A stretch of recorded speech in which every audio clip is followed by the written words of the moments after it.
nous n'avons pas eu de vie. On s'est interdit toutes les sorties, restaurants, cinéma.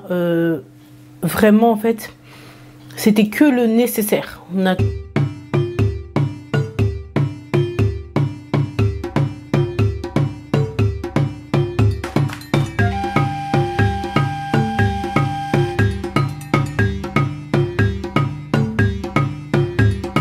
Bonjour, j'espère que vous allez bien, que vous portez bien. Bienvenue sur ma chaîne pour une nouvelle vidéo. Et oui, vous l'aurez compris, quand j'ai mon petit carré rouge, c'est que ça va être très studieux. Aujourd'hui, on va parler économie. Comment est-ce que nous avons réussi à économiser plus de 20 000 euros en un an? Alors, je plante le contexte familial pour que vous puissiez comprendre le pourquoi du comment. Alors, il faut savoir que nous sommes une famille recomposée, d'accord? Mon mari a eu une précédente union où il a eu des enfants. J'ai eu une précédente union où j'ai eu des enfants. Et ensemble, nous avons eu 2 enfants qui ont 2 ans et 1 an. Ouais. Belle famille. Et donc, il a fallu prendre en compte tous ces paramètres. Du coup, les besoins de chacun au moment où ils en ont besoin, d'accord? Je ne vais pas trop rentrer dans les détails au niveau des salaires de chacun, mais ce que je peux vous dire, c'est qu'on vivait confortablement. Voilà. Monsieur a un bon salaire, j'avais un bon salaire. Bon, j'étais pas riche, d'accord. Je gagnais pas des millions non plus, mais ça nous permettait de vivre vraiment correctement et sans aucune difficulté, d'accord. Alors, ce qu'on a fait pendant un an, c'est qu'on a vécu totalement sur le salaire de monsieur. Mon salaire rentré, on coffrait directement sans enlever même ne serait-ce que 1 euro. C'était comme si on n'avait qu'un seul salaire. Voilà, c'est exactement ça. Et étant donné qu'on vivait sur un seul salaire, il a fallu faire des compromis. On a dû vraiment réduire les dépenses, vraiment voir à l'essentiel. Et s'il restait quelque chose, bah avec ce quelque chose, on ferait. Mais on gérait une catastrophe à la fois. Je m'explique. Si un enfant a besoin d'une paire de chaussures, on va le mettre dans notre programme pour le mois d'après. S'il y a l'anniversaire d'un des enfants, c'est programmé plusieurs mois avant, quitte à mettre 20 euros, 20 euros, 20 euros pour pouvoir lui offrir un cadeau. Voilà, il n'y a pas de on sort une grosse somme comme ça en catastrophe comme on le faisait habituellement. Faire une fête d'anniversaire comme ça sur un coup de tête, on n'avait pas prévu mais finalement ça tombe bien, enfin voilà, non. Ça on a arrêté. Les restaurants à gogo, on a arrêté aussi, d'accord? On s'est vraiment concentré sur l'essentiel. Payer le loyer, l'électricité, payer les assurances, les forfaits téléphoniques. Enfin voilà, les choses principales comme ça. Et encore, vous allez voir au fur et à mesure de cette vidéo qu'il y a même des choses sur lesquelles on a fait ma passe, d'accord? Alors, faut savoir que je vais vous faire à peu près nos charges fixes, on va dire, au mois. Et je vais vous dire comment est-ce qu'on a réduit certaines choses et comment est-ce qu'on a enlevé complètement d'autres choses, d'accord. Nous, en fait, on avait un loyer de 1200 euros à peu près, d'accord. 1200 euros, EDF, on en avait à peu près pour 100 euros par mois. On avait l'assurance de la maison. En fait, ça, on le paye à l'année. Donc, je crois que c'était 500 euros l'année à peu près. On a les forfaits téléphoniques pour chacun. C'est 20 euros à peu près par personne. Les 2 plus grands ados, les miens du coup, ils avaient aussi leur forfait téléphonique, d'accord? Et ben, on a arrêté les forfaits pour les 2 plus grands. On leur a pris des puces, les cas mobiles et à la maison, ils utilisaient la Wi-Fi et dehors, on leur mettait le minimum de crédit pour qu'ils puissent biper. Juste biper. Voilà, c'est aussi simple que ça. Juste biper. Ils ont dû aussi s'adapter. Ça a été très dur au départ, mais finalement, non, ça a été. D'accord? Donc, là, par mois, déjà, niveau forfait, on a fait une économie de 50 euros net. D'accord? Ensuite, on avait une voiture. Et ben, on l'a dégagée, on n'en voulait plus. D'accord? Parce que entre l'assurance, l'essence et les frais liés à l'entretien de la voiture, ça nous revenait trop cher. D'accord, donc la voiture, on s'en est débarrassé. Chacun a pris son passe Navigo. Et pour les enfants, c'est pareil, ils se sont adaptés à aller au sport, aller en transport. Voilà, on faisait tout en voiture, mais du coup, ils se sont adaptés en transport. Il faut savoir que on n'a jamais voulu avoir deux voitures, d'accord, parce que justement, les frais, on n'allait pas assumer. Donc, on a toujours eu une voiture pour toute la famille. Et on s'organisait pour chacun les sports, les week-ends où les enfants ils étaient pas là. Enfin, pour certains, les week-ends, pour les enfants qui venaient par exemple ce week-end-là à la maison, parce que oui, c'est des gardes partagées, donc bien évidemment, il faut aller les chercher, les déposer et tout. Bah, quand ça tombait pile poil les deux, on a nous deux besoin de la voiture, mais du coup, il y en a quand même un qui se dévoue pour y aller en transport et tout. Donc voilà, on a toujours eu une voiture, malgré la grande famille qu'on avait. Et du coup, voilà, on s'est organisé comme ça. Donc, plus de voiture non plus. Après, il y a les forfaits, YouTube, Premium, Netflix, Disney+, tout ça, on a supprimé, hors de question de continuer à gaspiller de l'argent comme ça. Donc ça, c'est à moins 50 € par mois à peu près, des abonnements, comme on a dit, Netflix, trucs. Et finalement, au départ, c'était dur. Les soirées, on s'ennuyait, mais laisse tomber. Et finalement, bah, on a fini comme pour s'habituer. De toute façon, on n'est pas né avec toutes ces chaînes et tout. Donc finalement, non, ça va. On a réussi à s'adapter, à ne pas avoir tout ça au quotidien. Non, ça n'a pas été le plus dur. Nous n'avons pas eu de vie. On s'est interdit toutes les sorties, restaurants, cinéma. Vraiment, en fait, c'était que le nécessaire. On n'a pas fait de sortie en amoureux pendant 1 an. Pas du tout, du tout, du tout. Ah si, une fois, je pense qu'on est allé au cinéma, mais ça s'est arrêté à là.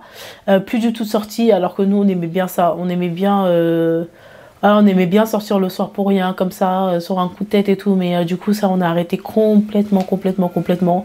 C'était de l'argent vraiment... c'est pas jeté par la fenêtre, parce que ça entretient le couple et tout.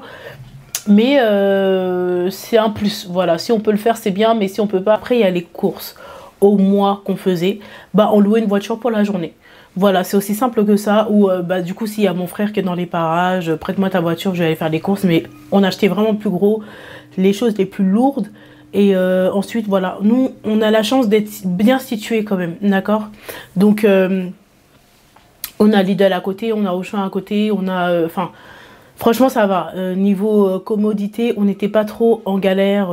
Donc ça va. Finalement, ça nous a pas trop manqué d'être sans voiture. Ok. Aussi, je faisais mes menus à la semaine. Pourquoi? Parce que quand tu fais les courses, tu achètes tout et n'importe quoi. Tu mets dans ton frigo. Il y a des choses qui périment. Il y a des choses... finalement, tu n'as pas besoin. Finalement, tu as la flemme de cuisiner et tout. Donc là, en fait... Le fait de faire mes menus à l'avance, bah, ça m'évitait d'acheter ce que j'avais pas besoin et surtout de gérer le budget. Parce qu'il y a des choses aussi qu'on aimait bien manger mais qui coûtent une blinde. Par exemple, le saumon, les pâtes au saumon. Enfin, franchement, 10 € le saumon. Surtout que nous, on est une grande famille. Donc, du coup, tu dois en acheter deux. Donc, ça monte super vite. Il y a plein de trucs comme ça qui montaient super vite. Là, j'ai essayé de faire des plats bons mais économiques en même temps. Et du coup, franchement, sans en parler aux enfants, parce que leur dire ça, c'est là où ils se diraient ah, on en a marre de manger toujours le même truc, on en a marre et tout, c'est pas bon et tout. Mais du coup, non, c'était des trucs nouveaux et ça faisait du bien au porte-monnaie, mais sans que eux ne se rendent compte, en fait. Voilà, tout simplement. Il y avait aussi cette histoire. Bon, nous, on est très... j'ai la flemme de cuisiner ce soir, donc on va au restaurant. Ça, c'était mort. Parce qu'en plus, on est beaucoup. Donc, un simple restaurant, nous, ça coûte une blinde en vrai de vrai. Quand on fait le calcul de tout ce qu'on mettait dans les Uber Eats, dans les restaurants chinois à volonté et tout, on se dit... mais on est fou, mais on était malade. Mais on était vraiment fou. Enfin, c'était 2-3 fois...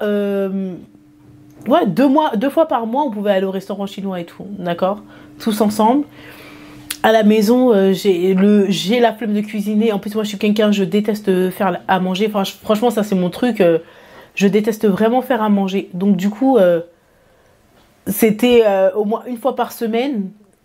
Ouais, au moins une fois par semaine, on se faisait un restaurant. Mais comme j'ai dit, on est beaucoup, quoi. Donc, du coup, vite fait, ça monte très très très très vite. Ok, donc du coup plus de restaurants pendant un an. Enfin franchement ça a été rare. Je vais pas dire qu'on n'a pas du tout fait de restaurant, mais franchement c'est resté occasionnel. Voilà, c'est vraiment resté occasionnel. Plus de sorties coûteuses, c'est-à-dire au cours de cette année-là, on n'a pas fait Disneyland par exemple, alors que normalement, enfin, ça c'est un truc que je fais avec mes enfants au moins une fois par an, souvent pendant les périodes de fête de décembre. Mais là, pas de Disney, pas de cinéma, à moins qu'ils veuillent y aller avec leurs amis. Mais c'était limité aussi, quoi. C'était pas une fois tous les mois, c'était vraiment s'il y avait un film que tu rêvais de voir au cinéma avec tes amis et tout. Ok. Bon, ça reste des enfants, ça reste des ados, on peut pas les priver tout non plus. Donc eux, oui, ils avaient le droit au moins une fois par mois, on va dire, à une sortie. Soit c'était un restaurant avec leurs amis, soit c'était une sortie cinéma. Mais voilà, ça s'arrêtait là. Après, moi, mes enfants, ils ont eu, enfin pour les plus grands en tout cas, ils avaient de l'argent de poche. 50 € par mois d'office. Et en plus de ça, ils avaient droit à une fois tous les 2 mois à faire du shopping. 100 €, je leur donnais chacun. Bah, les 100 € par mois, je leur ai, enfin les 100 € pour tous les 2 mois du coup que je leur donnais pour aller faire du shopping, j'ai sucré ça. Je leur donnais plus. Ce que je faisais, c'est que je voyais au fur et à mesure leurs vêtements, si ça s'usait, s'ils avaient besoin d'une nouvelle paire de chaussures ou quoi dans l'année. Et franchement, les garçons, oui, mais en tout cas, ma fille, elle n'avait pas spécialement besoin de racheter des chaussures. Voilà, des chaussures, non. Les garçons, oui. Je sais pas comment ils se débrouillent toujours pour leurs chaussures, c'est incroyable ça, mais vraiment. En tout cas, normalement, à la rentrée, ils ont une vraie paire de chaussures chez Foot Locker, courir et tout, une vraie paire qui normalement devrait faire toute l'année. Et ensuite, les autres paires, on va à Clignancourt et tout. Enfin voilà. Mais là, du coup, après avoir fait les courses de la rentrée, nada, j'ai pas racheté de chaussures. Leurs manteaux, ils ont réutilisé les manteaux de l'année d'avant. Franchement, ils étaient encore en bon état, même si j'ai pour habitude d'acheter des manteaux systématiquement tous les hivers pour qu'ils puissent changer et être à la mode. Ça, du coup, pas de nouveaux manteaux. Les vêtements, bah finalement, je pense qu'ils ont passé l'année avec les vêtements de la rentrée et franchement ça les a pas tués et les vêtements, bah ils sont là. Ils ont racheté 2-3 pièces comme ça par-ci par-là, mais franchement rien de très conséquent au niveau budget. D'accord, donc ça c'est par rapport aux enfants. Et donc ça c'est par rapport aux enfants, leurs économies, enfin voilà, tout ce qui a changé concernant les enfants. Maintenant, vis-à-vis de moi, il n'y a pas j'ai pas eu à changer beaucoup de choses parce que comme j'ai dit, moi je suis pas vraiment dépensière pour moi-même. Mis à part les perruques. Ça, franchement, je m'offrais au moins une perruque, je pense 2 fois par an. Mais une perruque qui va coûter entre 300 et 400 €, je pense.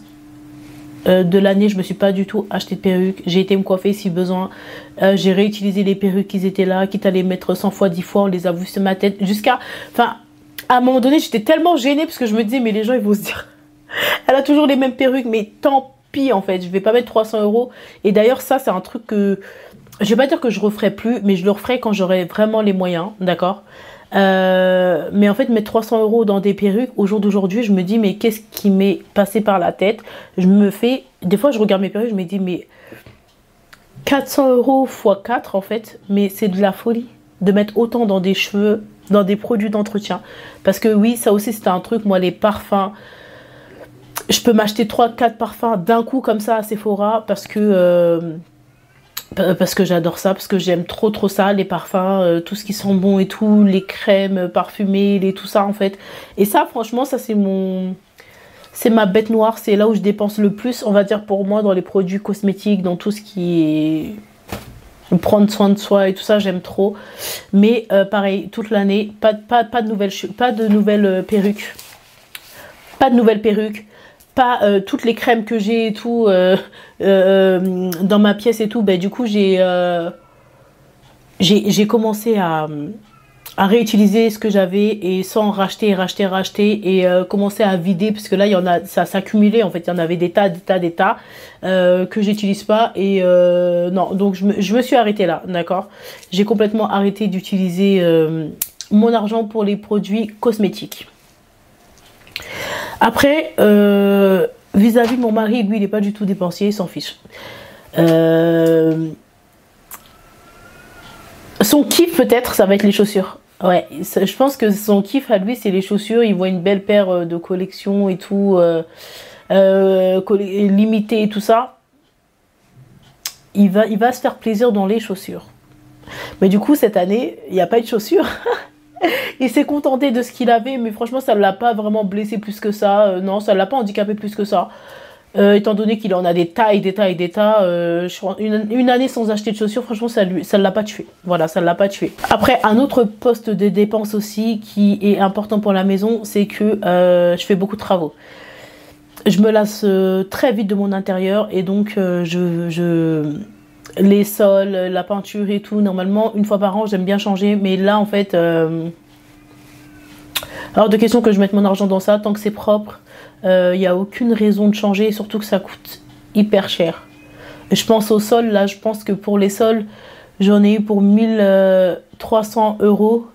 Plus, et après, il a fallu poser, après, il faut payer la pose aussi. Donc, franchement, ça me saoule vite, mais là, je me rends compte à quel point c'était de l'argent jeté par les fenêtres. Voilà. Tant que c'est joli, tant que c'est encore propre, faut pas jeter l'argent comme ça par les fenêtres.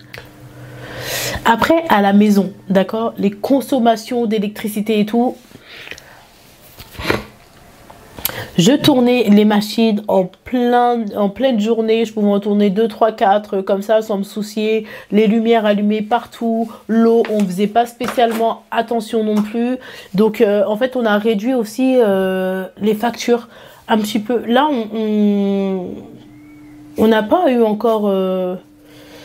on n'a pas eu encore comment on dit, on n'a pas eu encore le retour de tous nos efforts, mais en tout cas j'espère que ça va nous encourager vraiment à continuer à faire des efforts et tout, parce que franchement ça c'est des petits trucs au quotidien qui finalement pèsent au final dans la balance, quoi. On a l'impression que c'est que 20 €, c'est que de l'eau, j'ai laissé tourner l'eau, j'ai fait un bain et tout ça. Mais finalement, en fait, toutes ces petites choses au quotidien, on se rend bien compte que c'est ça qui nous tue, en fait, à petit feu. Qui bouffe notre argent, on s'en rend même pas compte, et pour des plaisirs qui ne servent à rien, en fait. Vaut mieux faire attention à toutes ces petites choses-là, et à la fin du mois, à la fin de l'année, gagner un petit week-end, un petit quelque chose, enfin voilà, quoi. Ça a vraiment été une année de sacrifice. Quand j'y pense, je me demande comment est-ce qu'on a réussi à survivre. Parce que vraiment, nous qui fait ça, on était vraiment des bons vivants, quoi. On aimait bien la vie, on aimait bien sortir, on aimait bien faire notre vie et tout. Et là, du coup, plus rien, quoi. Le côté qui a le fait plus mal, en fait, dans toutes ces économies-là, on est très communautaire et on sait comment ça fonctionne. C'est quelqu'un a besoin d'aide, du coup, on est là. D'accord ? En Afrique, on va nous appeler, il y a un uniforme, il y a un mariage, il y a une cotisation, il y a un baptême, il y a quelqu'un qui n'arrive pas à manger, il y a quelqu'un qui est malade. Enfin, on t'appelle pour tout et n'importe quoi et tu donnes. C'est 50 €, c'est 100 €, c'est 20 €. Mais en fait, au final, tout ça, c'est des choses qui te bouffent, en fait, qui t'empêchent de faire des économies parce que j'ai fermé le robinet, j'ai fermé la porte à tout ça et... je vous raconte pas en fait toutes les économies qu'on a réussi à économiser et toutes les fois où je me dis en fait, avant quand je ne le faisais pas, je râlais et tout, je me disais les pauvres ils ont pas d'autre solution si ce n'est moi entre guillemets. Mais en fait là, en fermant les robinets, je me suis rendu compte que ils mangeaient toujours pareil, que la personne qui était soi-disant malade mourante, elle est pas morte, que le mariage où ils devaient aller et où je devais cotiser pour payer les tenues et tout, finalement ils ont quand même réussi à y aller. Donc finalement je me suis dit ah ouais non, en fait ils dépendent pas de moi, c'est vrai que c'est pas facile, c'est facile pour personne, mais